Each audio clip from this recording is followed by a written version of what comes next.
All right, welcome in. Cheap Show Podcast, college football podcast.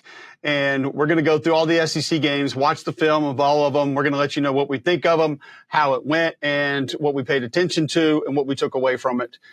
We'll get going. I was in Columbia, South Carolina this weekend, which for me is always cool because grandmother still lives there, multiple aunts, uncles, cousins that live there. So I get to catch up with my family and see them. And was expecting a good crowd, but it was actually better than I thought. Because, you wonder at this point of year, not going to the playoff or SEC championship game, South Carolina fans showed up, man. It was a great environment. It ended up being a great game. I thought Missouri was left for dead around halftime. I thought South Carolina was left for dead late in the fourth quarter. Both teams made big plays. Both teams battled. And it was kind of odd from the beginning because it didn't feel like Brady Cook was going to go for Missouri the entire week. Next thing you know, talking to Drink on the field before the game, he's like, yeah, he's going to give it a go. Had a little bit of an ankle injury that's been sort of going for a couple of weeks. He's got a wrist injury that he's dealing with, but he wanted to get out there and play. And I thought he played well for the adversity that he's been facing and not being 100%. 21 of 31, 237. Ran the ball a couple of times, was sacked a few times as well, but give him credit for getting out there and toughing it out. I love the Missouri plan. It's the South Carolina defensive line that gets after you, can be tough to manage, tough to deal with. They made sure the stretch play was going to be something that they tried to lean on. I thought they've gotten away from it in some other games. But the key to it, and we've heard this, and you've heard us talk about this, the key to that stretch play is Nate Noel. The guy's got, I want to say like 600-something carries in his college career, and there's no telling how many times he's run stretch at App and now at Missouri. He has just a tendency to make it feel like every single one of them is going to hit all the way outside. And when you do that, that's when that defense really begins to flow. And that, along with Armand Membu and the tight end group, specifically Brett Norfleet, getting those defensive ends either reached or continuing to kick them out, is what allowed it to go, because there were cutbacks, there were frontside hits, and then that's when you can hit the play action off it. Brady Cook had a couple bootlegs off it. He had a few completions on. One thing I'll say about this Missouri offense, I still want to see Luther Burden targeted down the field just a little bit more. And Eli Drinkwitz told us we need to use him more, target him more as a traditional wide receiver. We're not doing that enough.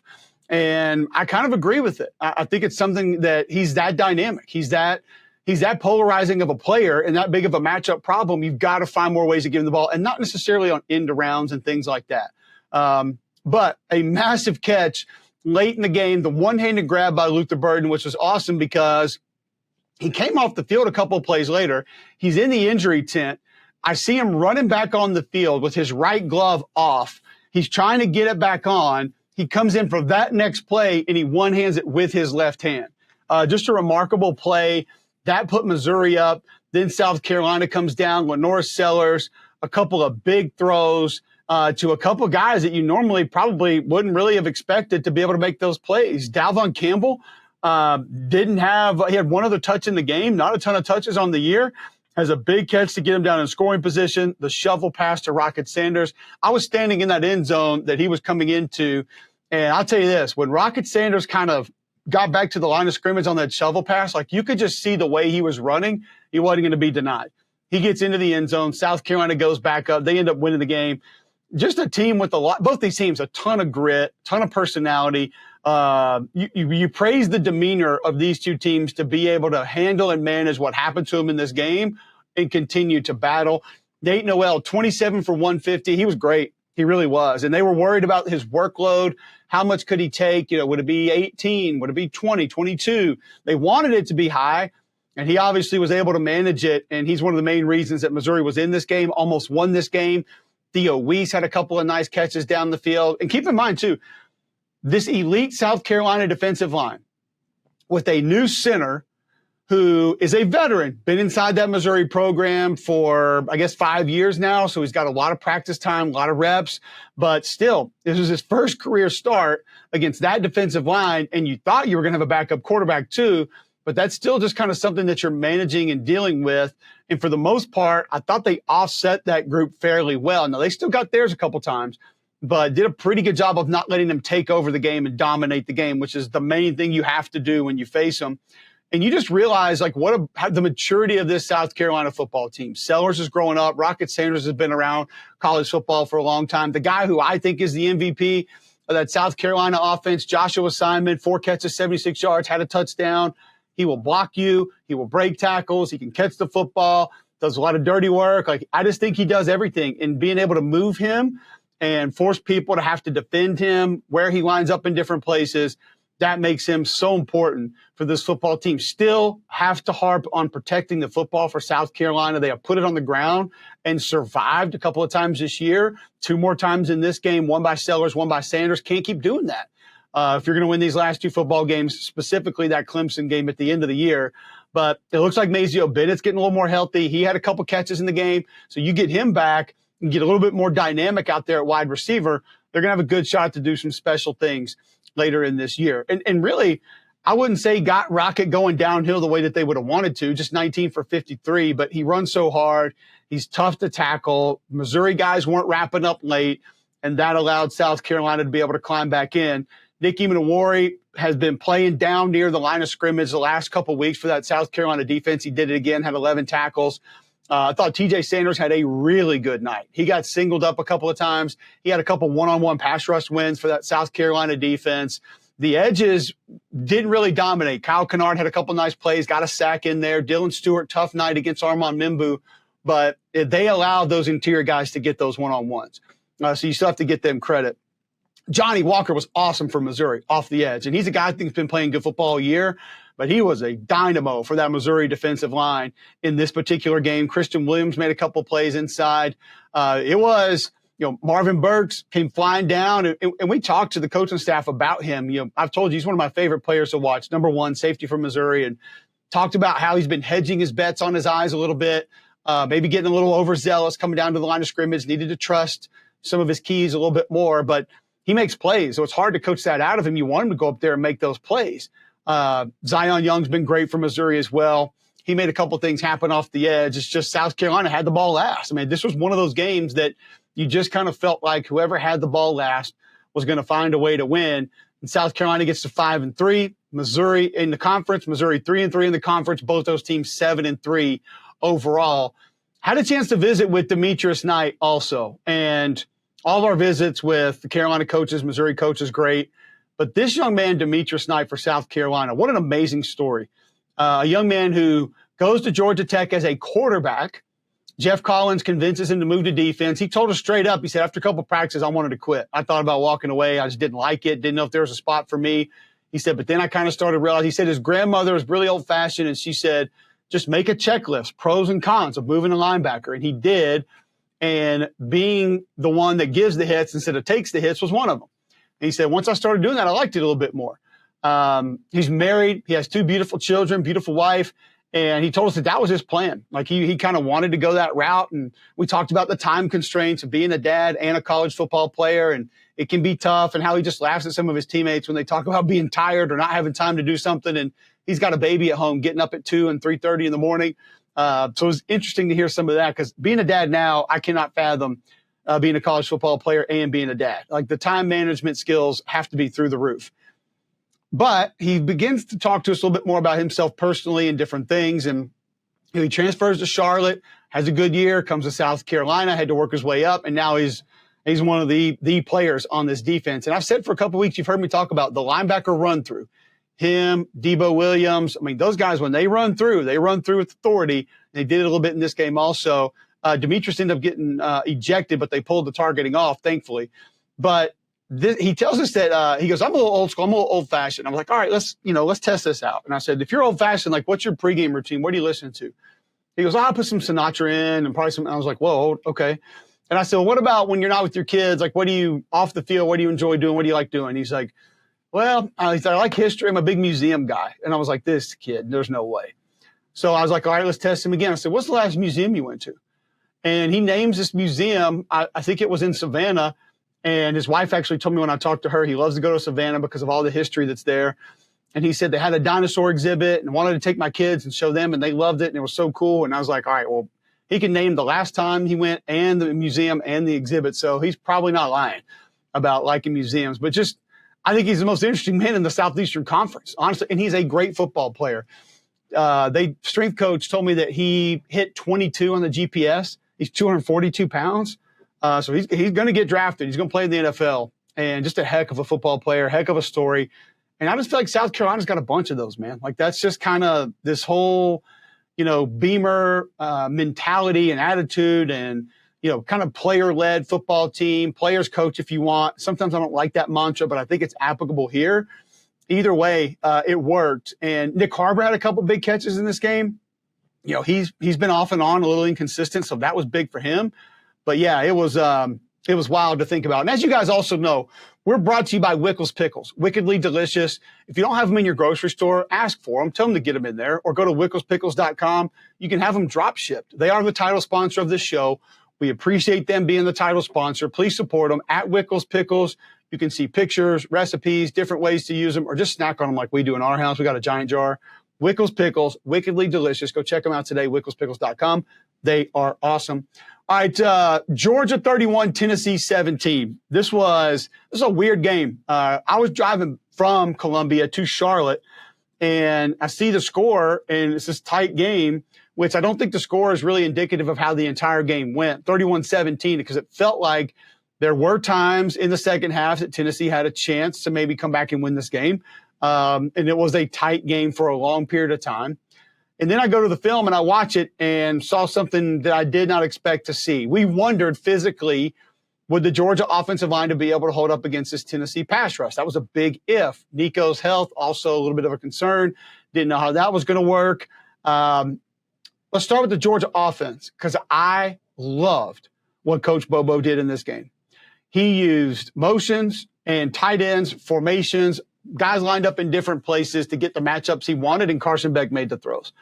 But we talk about it on Read and React tonight. There are a couple motions that you just pull a receiver out, you see the coverage you want, you get the matchup you want because they got to bump the coverage over, tight end up the seam, boom, there it is. I mean, that happened 4 or 5 times. Then you had to play action to it.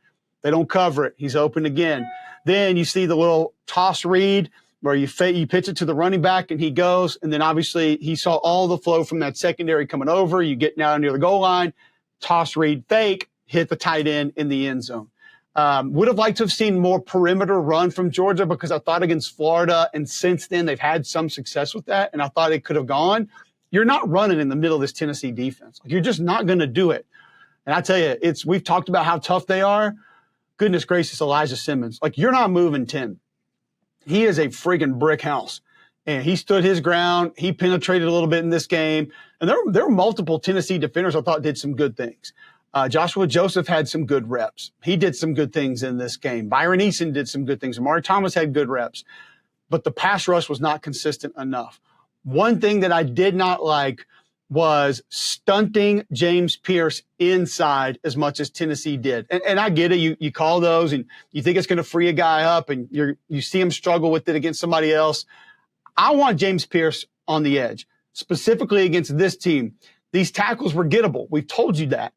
Going back to the ETSU game, we've seen him struggle at Ole Miss. We've seen him struggle with a lot of other teams with speed and athleticism off the edge, and that's what Pierce has. Now, again, Bobo did a good job widening the pocket, having those tight ends lined up. Maybe that's one of the reasons Tim Banks thought, all right, I'm just going to bring him back down inside if you're going to chip and have those guys lined up there to get in the way and kind of reroute my elite speed rusher off the edge. I could see that. But there are a couple times he just went down inside, got lost, wasn't really able to affect the play. And it's not always on him. But either way, the plan I thought was solid by Georgia offensively, and they were able to get the matchups with tight ends. You had sometimes the tight ends lined up all the way out wide, and then when the tight end's in the slot, what are you probably thinking? Quick screen, he's the lead blocker, and then you leak him up into the seam. You're able to get some easy catches. You get the waggle to the tight end late in the game. You fake the toss, and you come back on a big boot, and you roll him underneath. There he is. Boom. You get that for first down yardage. It was a great game plan from Bobo. It really was. You could almost see it begin to develop. And then all the things that worked, he kept adding to it and going back to it and building on it throughout the course of the game. And it just continued to go and continued to grow. So kudos to him. But also Carson Beck made some big throws. I mean, there were a couple tight windows. He had to fit the ball in, and he had to make the right read and make it quickly. That first tight end touchdown on the left hash going in, he's got to see Will Brooks and where his eyes are and make that decision quickly because the coverage was pretty tight from Aaron Carter. And then, that's an NFL throw, but he fit it in that window and he made it and ends up being a score. So Also give Carson Beck, after a couple rough outings, coming back going for 347, 2 touchdowns, no interceptions. Nate Frazier had 68 yards. I like seeing London Humphreys get going later in the game as well. Tom Lovett, a couple big catches, but I'm just telling you, man, the tight end group was unbelievable. Lucky and Yurchek and Delp and those guys. I mean, it was clinic tight end use in a lot of different ways. Motions, formations, where they lined up, how they lined up, play action, not play action, and that all helped the protection. Because the biggest question going into this game was going to be, how does the Georgia offensive line hold up against the Tennessee pass rush? Tennessee doesn't get a sack. Did not have a sack in the game. I don't feel like there's many of us out there that would have believed that, but that's how it went down. I did think offensively for Tennessee, physically they matched up. Now, that doesn't mean they dominated. I mean, they pushed people around, but they didn't get pushed around. And that's what has happened in previous meetings in this matchup, is that physically Tennessee just wasn't ready for it. They were ready for this. They were. And you had obviously fourth down, you had an intercept, you had a fumble that you lost. You had a couple missed throws down the field. I mean, Nico had some shots early, and he missed a few of them. And also, I didn't feel like they leaned on Dylan Sampson early enough. He had 19 for 101. And watching the film, it's almost, you see, okay, here we go. Like, it's getting going. But then you're like, oh, man, like, this is later in the game. Where was this earlier in the game? But also, that Georgia front put up a pretty good fight.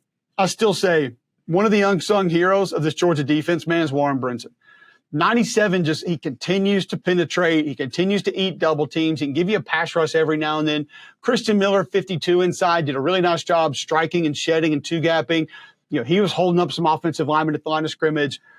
And oftentimes, one thing that I have sort of nitpicked that's gotten Georgia in trouble defensively is how aggressive they are on the edge, taking on pullers, crashing the mesh. Well, this was a game with all of the gap scheme stuff that Tennessee runs, that came in handy. And that was of great benefit, because when Chambliss and some of those guys crashed down, whoever was lined up out on the edge, whether it was, Damon Wilson or Jalen Walker, whoever, Mykel Williams, when they crashed down and took on those pullers behind the other guard or tackle and forced those runs to immediately spill or bounce or cut back, that was big for slowing down this Tennessee rushing attack. And Tennessee got a little bit on the ground. I mean, it's not like they were just stymied the whole game, but that part of the Georgia defense I felt like made a big difference.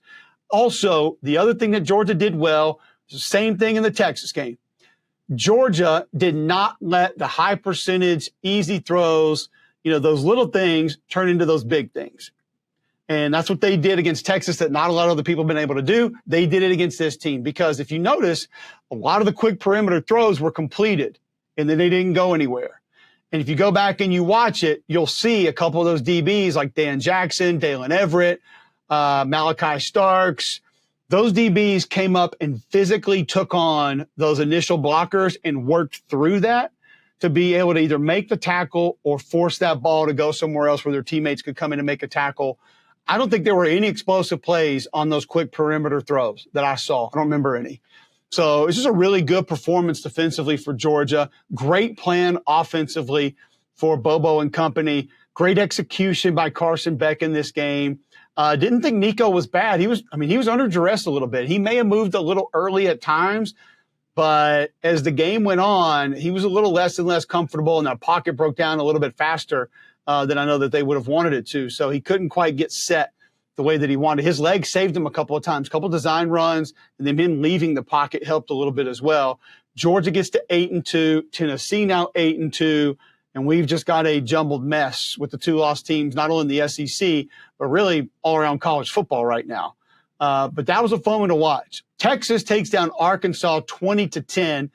Now, this is another one that the score might not be completely indicative, because when I'm watching the game, I never really felt like, okay, Arkansas is coming back, like they're going to get in this thing. It didn't feel that way. Sark puts on a masterclass of movement, a masterclass of stealing eyes, misdirection. So we all saw like the big pinwheel, pull and back, reverse, whatever it was last week. He runs a variation of that without the reverse this week. He brings orbit motion in and it returns and comes back. And then the back goes like a little counter underneath that. So the two guards pull the motion and then return, and then the back kind of back underneath it. It's some wicked stuff, man. Then you get that return motion out in the flat and they throw it to him. Then you get the play action off that, go down the field. You had like a jet motion with a splitter play action there. The little belly play was awesome. They run like inverted bone or diamond formation, so two backs and like another back. And you got motion from the far back come out, and then the other back comes looking like a pitch man, and the little fullback goes like this little belly, and they hand it to him, pick up a first down. Like, that was a slick play. I haven't seen Texas run that this year. Maybe they have, but I haven't seen it. So Quinn Ewers goes 20 of 32, 176, 2 touchdowns, no picks. Did get pressured a couple times, got hit as he threw the ball, had to move a little bit. Wasn't consistent, but a couple of times felt like Arkansas got to him. Not a consistent rushing attack, 41 for 139, but some of the gap scheme runs did get going. Keep in mind, this is a tough Arkansas D-line. Ball and Jackson, those guys, they're a handful up front. You don't just push them around. But what I really loved about the Arkansas defense is the linebackers. Like, man, they were flying. Larry Worth played fast.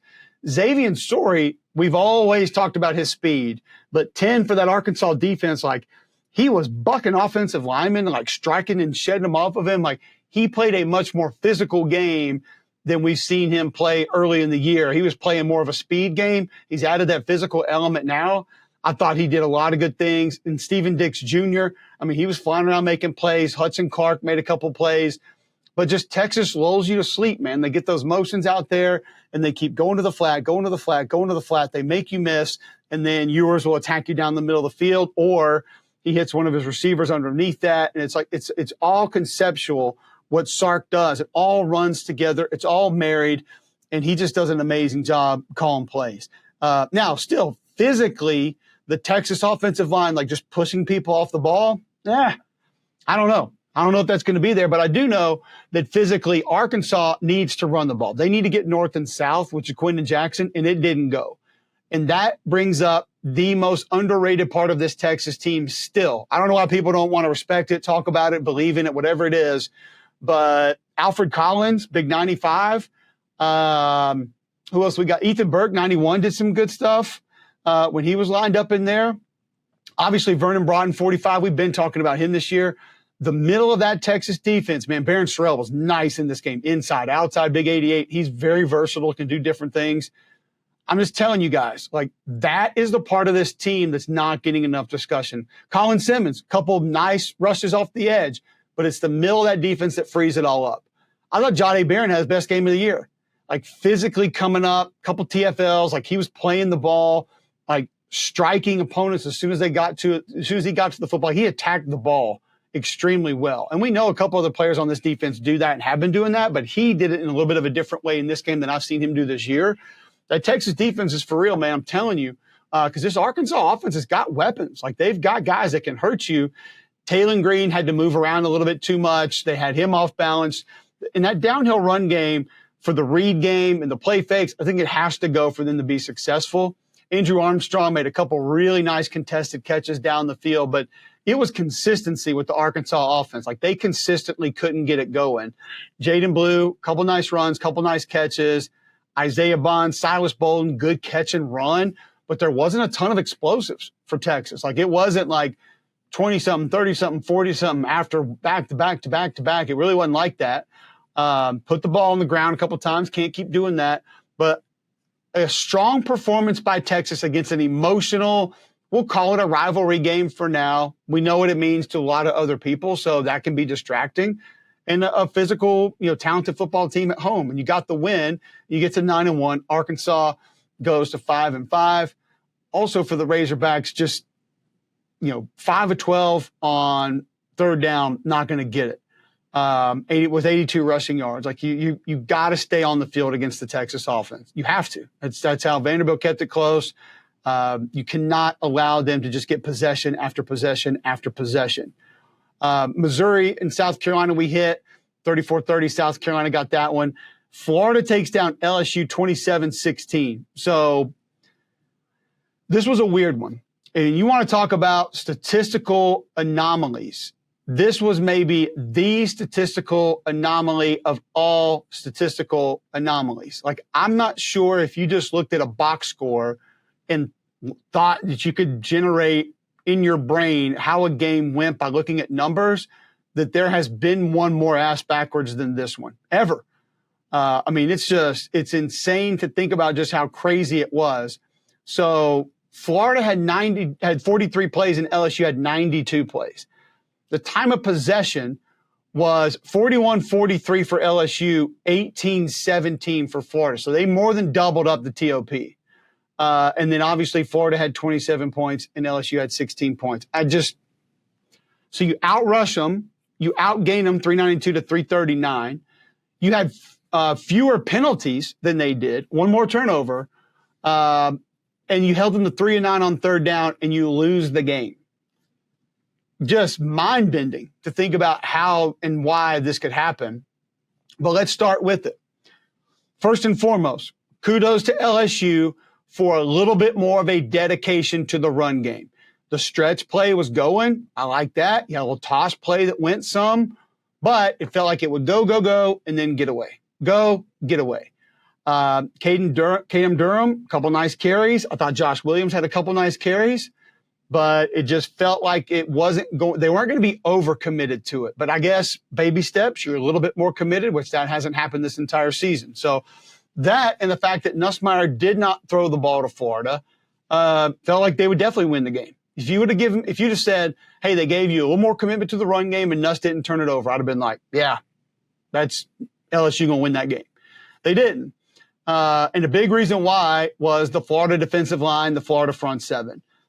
I thought that it was a masterful plan, and give that Florida staff credit, not just how they called everything, but how they coached them. Because one thing that I noticed in this game is the LSU defensive line redirected their pass rush inside versus slide protection. And I understand LSU had a new starting left guard. He struggled in this game. He was put in a bad spot. I'm not trying to call anybody out, and I'm not going to do that to that kid. Trust me, when it's noted, I think you guys know that I'll do it. But when you slide that protection, you give space in between the others, and you're not supposed to. But we've become such tunnel vision on that particular protection that, I mean, there were a couple of times you had the center like still looking inside, just trying to help when there was really no threat there. Like, you got to go help your new guard. You got to help the guy that's struggling, and that didn't happen. It also allowed, a lot of times in slide protection, you'll drift. So you'll take the one step, but then you'll kind of keep going. And that allowed those defenders to rush back inside, and that's where they got home a bunch in this game. And even when that defender didn't get the sack, that gave other defenders time to be able to get home on redirects, and they were able to do that. Play action protection didn't work. LSU's play action protection, in my opinion, is not physical enough.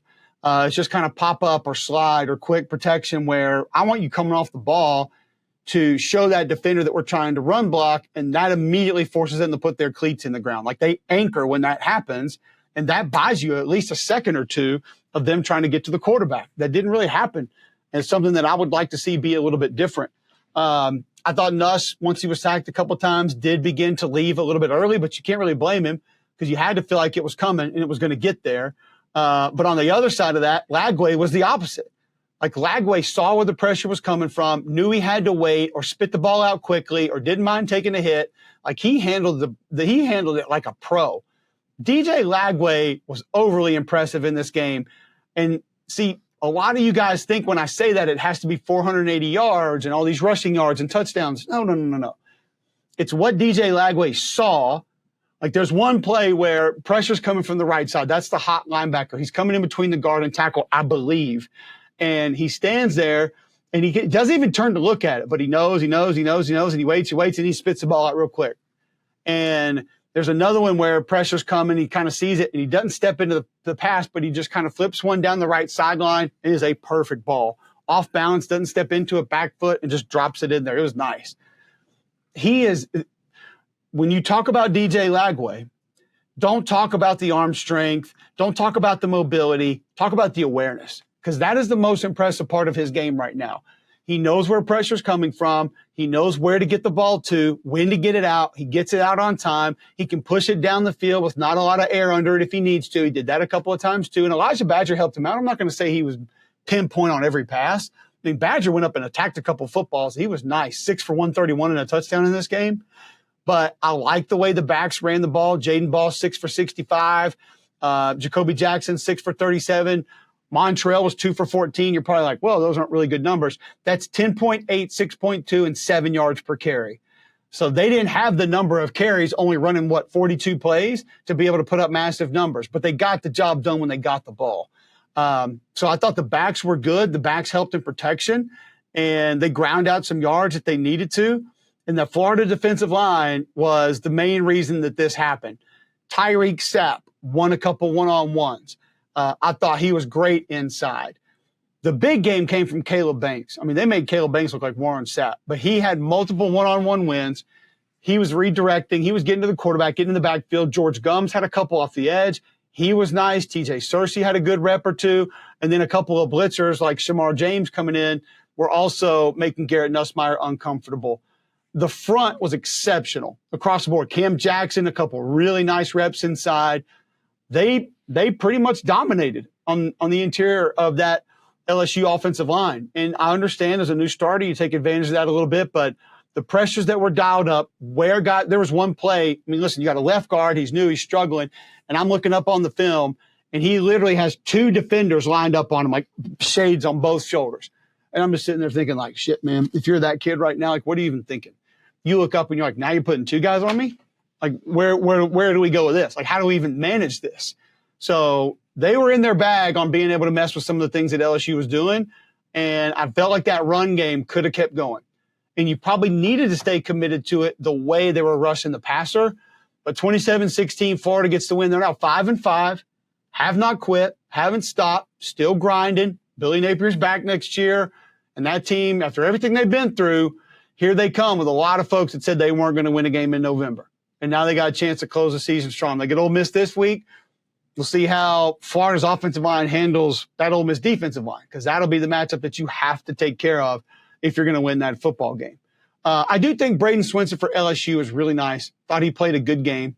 Thought he did some good things. Savion Jones, great effort, did some good things up front. Again, Javier Suggs has been playing good football. He had a couple good reps. These guys weren't on the field long enough to cause a whole lot of problems, like to wreak a whole lot of havoc. They just weren't out there. 18 minutes of defense.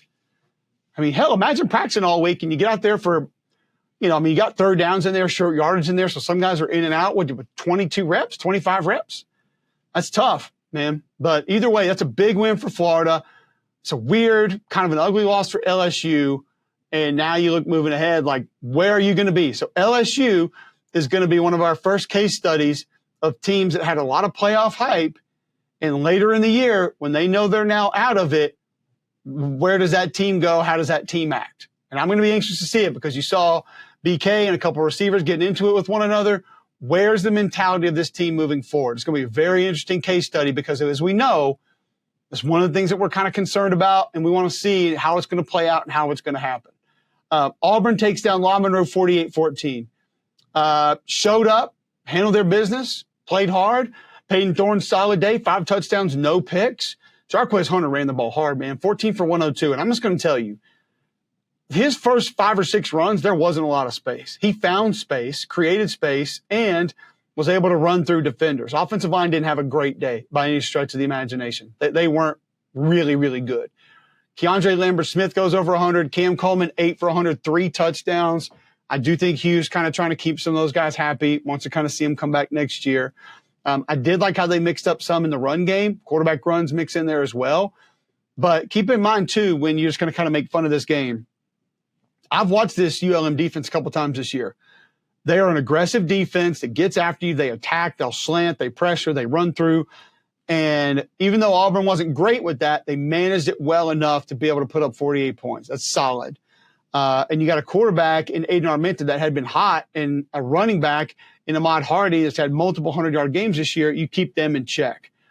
Defensively is where I really think Auburn's growing. I love what DJ Durkin's doing, lining up guys in different places. Like you saw Keldrick Falk lined up at nose in a 0 nose, moving him around a little bit. You saw 16 DeMarcus Riddick lined up down on the football on the edge, letting his guys do some different things. And I thought Jaron Thompson had a good game, safety, like he played physical football. Keon Crawford out on the edge, kind of being versatile, doing different things. I thought he was nice. Thought Jalen McLeod had a good game. So I really think Durkin's doing a good job of moving the pieces, allowed them to play, different spots and get them to play hard. And, Auburn had 6 tackles for loss in the game. So some of the alignment, some of the effort is getting that done. And this is a good little game to build on, I think, for Hugh Freeze's team. We wondered what the quarterback situation was going to look like. Were they even going to go with Peyton Thorne the rest of the way? Was it time to sort of turn the page, get ready for next year? And Thorne had missed some practice. Freeze alluded to that. And he comes out there and has a pretty nice day. A couple throws he'd like to have back, and he is not 100% either. But the defense stepped up, did some good things. Jarquez Hunter stepped up. He did some good things. The wide receivers helped out as well. And that's what they've needed on offense. Guys to help the quarterback that might be struggling at times. Different players you can lean on. They can go out there, make you a play, and get some things done. Kentucky takes down Murray State 48-6. Thought Vandergrift looked a little bit more comfortable. We got to see a little bit of Cutter Boley. He throws for 132 touchdowns. Vandergrift 183, 2 touchdowns. I thought Jamarian Wilcox was the story of the game for Kentucky on offense. Like, he was a dynamo. He's explosive. 13 for 123.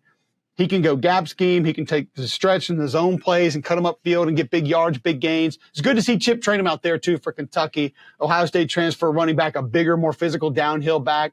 Finally got him healthy. He might be able to help here down the stretch. I thought the tight ends had a nice game, too. And they've caught some hell this year because they've been put in some bad situations.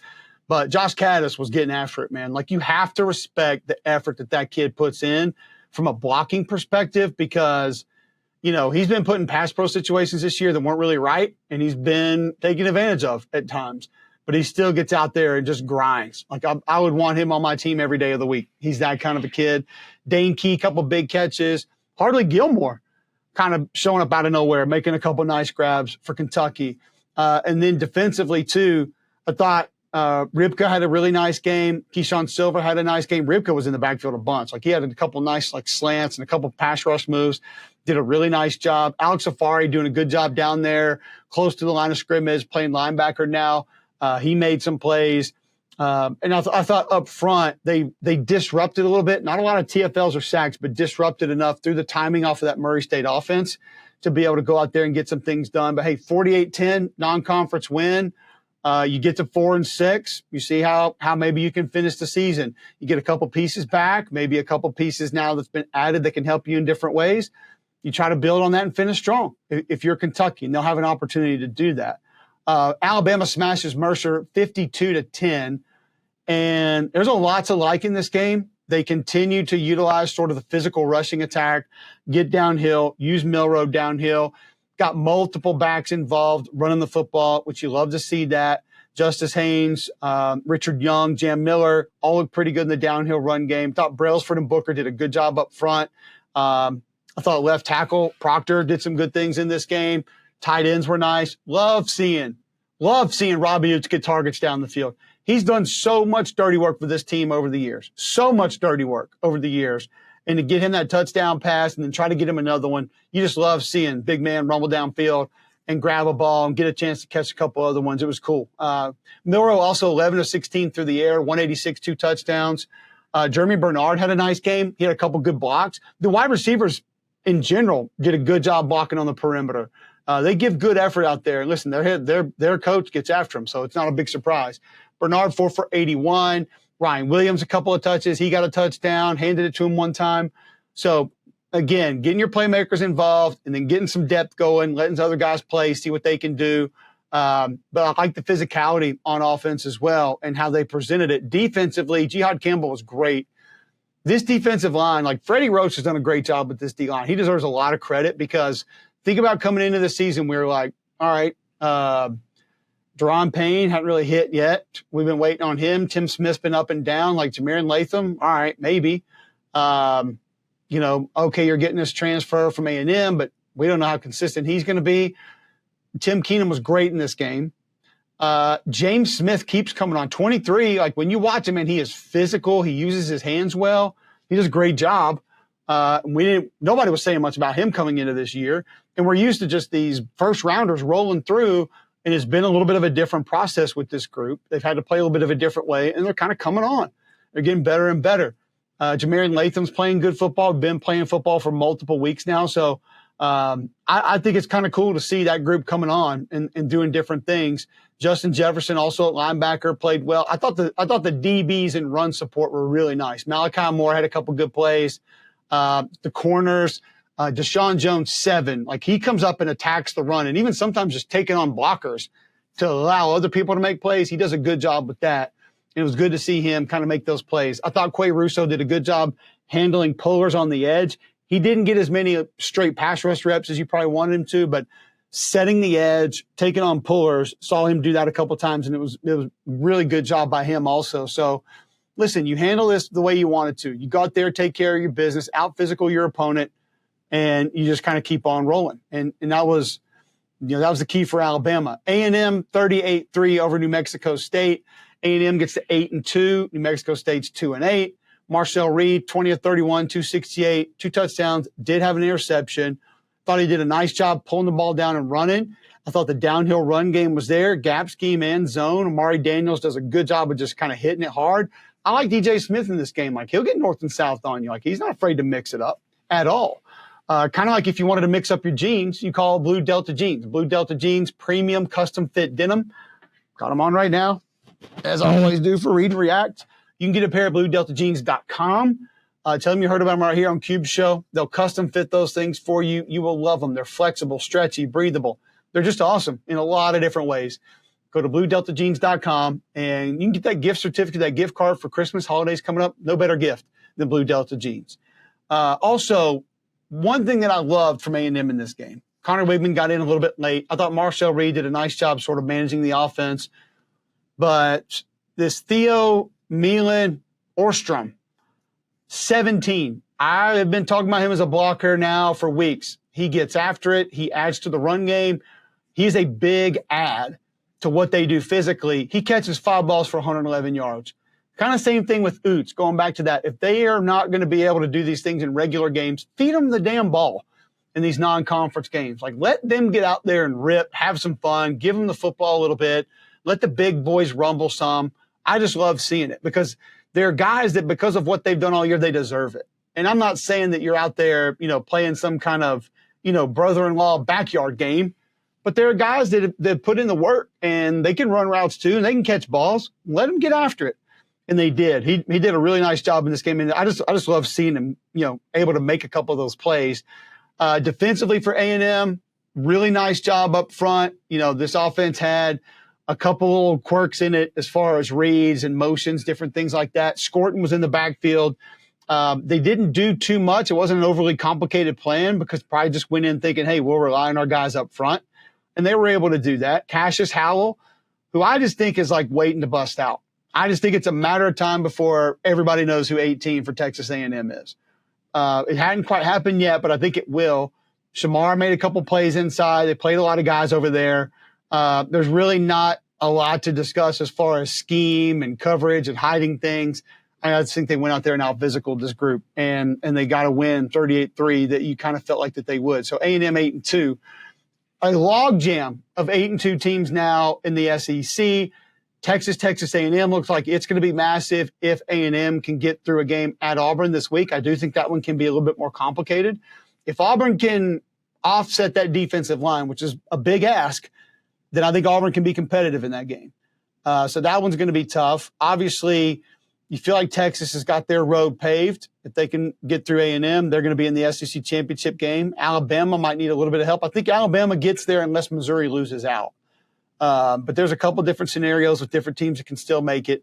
Either way, it's going to be fun to watch down the stretch how this thing plays out and who gets in to the championship game and games, because I think only the Americans, the only championship game that's already set, and there are multiple that can clinch this weekend. We won't know the SEC game this weekend, but there are others that we will. And then obviously who's getting in the playoff. But there are a lot of spots still open, a lot of teams still playing for it. And it was a lot of fun to watch. It was good stuff, kind of like the Better Business Bureau of Alabama, always good stuff. If you need a digital billboard, if you need a new website, how to build that website, if you need digital traffic to your business, they can help with that. If you need foot traffic to your storefront, they can help with that as well. Go to bbb.org and just see what they can do for you. They've served over 3,000 customers in the state of Alabama. Offices right there in Birmingham, Mobile, Central and South Alabama. They want to help you. And whether that is just understanding how to bring people to your website, how to build your e-commerce or how to get people to your store or just build your brand and the notoriety of it, the Better Business Bureau of Alabama wants to help you, and they can do that by you going to bbb.org, put your zip code in, and see how they can help. All right, I always appreciate you guys tuning in. A little bit of a lighter show today because of all the non-conference games, but it was a lot of fun this weekend. I had a blast in Columbia. We had some competitive games that maybe we didn't think were going to be as competitive and some that went the way we didn't think that they were. Another massive weekend coming up this weekend in all of college football and especially the SEC. Please subscribe if you're watching on YouTube. Hit the like button. Apple Podcast, Spotify. If you haven't subscribed there, please do that. Tell your friends about it. I love the comments. Keep those coming in. You guys tell me like there needs to be more views. There needs to be more people watching. You can do that. You can help. Go tell other people about it. Keep us locked right here each and every week on Cube Show. Thank you so much. We're back next week.